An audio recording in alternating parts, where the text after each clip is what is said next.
A new little bit of a setup here with our green screen behind us. We got whatever we want floating around behind us, and it looks great. You got to really like it. I don't know what there is behind us right now, some Cardinals and Kentucky stuff, but celebrating our 26th show. It's right at about 6 months since we started doing the weekly every Thursday show, and I'll tell you what, it's been a good time. Really enjoyed it. It's crazy that it's been 6 months, isn't it, Hank? It has. It's flown by. That's how, I guess you're getting older when time just starts elapsing really quickly and you're like, wow, has it just been that, that quick of a time? It seems like it was just yesterday we were just starting this, and then, or days will just drag by and you feel like, 2 days has been about 10. It sucks getting old. Yeah, that is definitely how things are headed for me. Everything seems to be going by real fast. And I made sure to make a point that I put the cardinal bird straight behind Kelly there so that it can't be seen as much. Yeah, I didn't even know what there was behind me, but it just looks like a big red fro, doesn't it? Yeah, it looks great. I am wearing my Bengals jersey, real optimistic about the Bengals this season, as the NFL actually kicks off tonight at 8:30. I know, what a great game. Yeah, between the last two Super Bowl champions, the New Orleans Saints at the Green Bay Packers. So, couldn't be a much of a better game to kick things off with as Drew Brees versus Aaron Rodgers.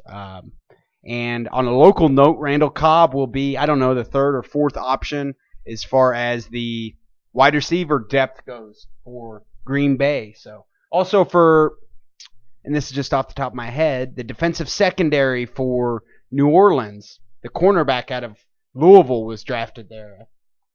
Name's slipping me right now. Patrick?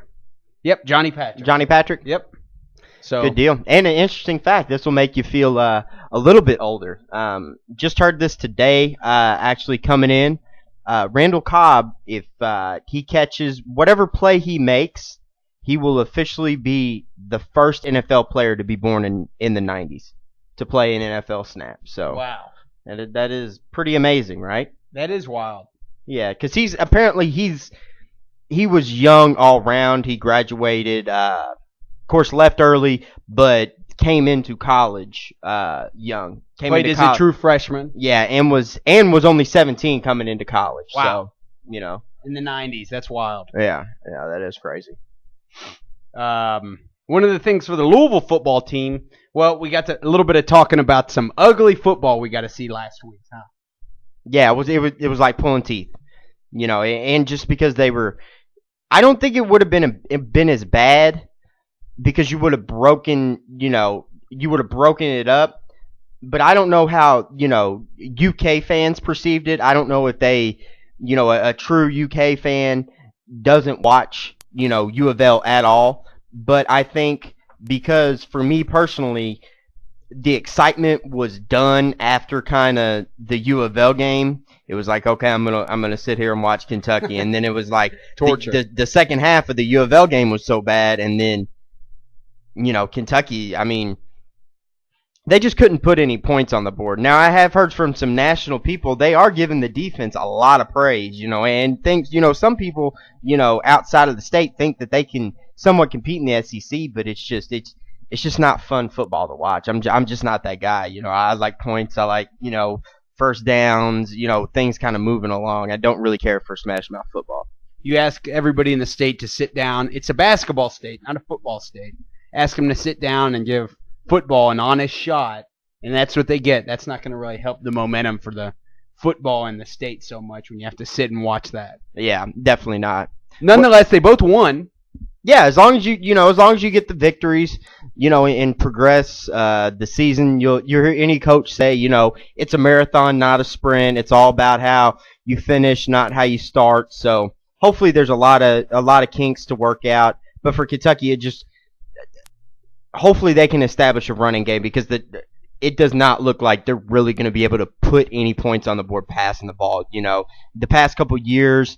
After the offense, wasn't the, I won't say juggernaut, before, after it was real strong, you always had Cobb, they had Matthews last year, Stevie Johnson, guys that, when the running game wasn't happening, they could at least go make a play. And the receivers right now, I just don't see anybody that can go out there and make a play. Yeah, I didn't really realize while Kentucky had them that Stevie Johnson was going to turn into what he has in the NFL, and Jacob Tamme. And, that in hindsight, they had a very talented group of wide receivers and athletes.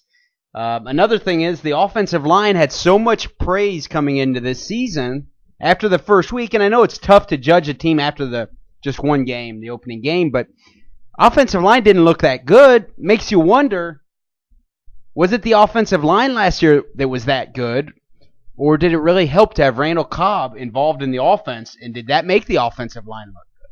Yeah, it's hard.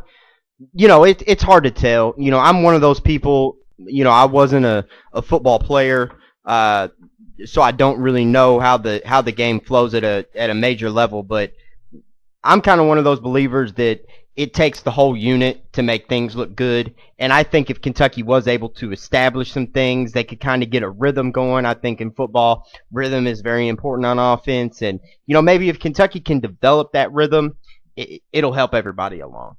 Certainly. It's a difficult sport to pinpoint what's going wrong when something doesn't look good. Yeah. You got 11 guys on the field at once. On the Louisville side, it's been a couple weeks since we had our last show. Out of nowhere, Adrian Bushell, a former four-star prospect who had played a season for Florida and then a junior college, came out of nowhere and followed his former defensive back coach at Florida and defensive coordinator Charlie Strong and Vance Bedford to Louisville and will make his debut tomorrow, they say. So that's a big pickup for what is probably the Cardinals' weakest area is their defensive secondary.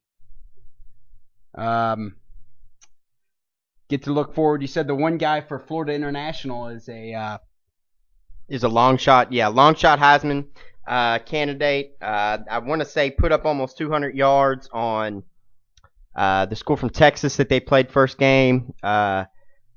People are seeing this as as it's going to be a close game, and that it could possibly be a sexy upset pick. Especially a lot of people around the city.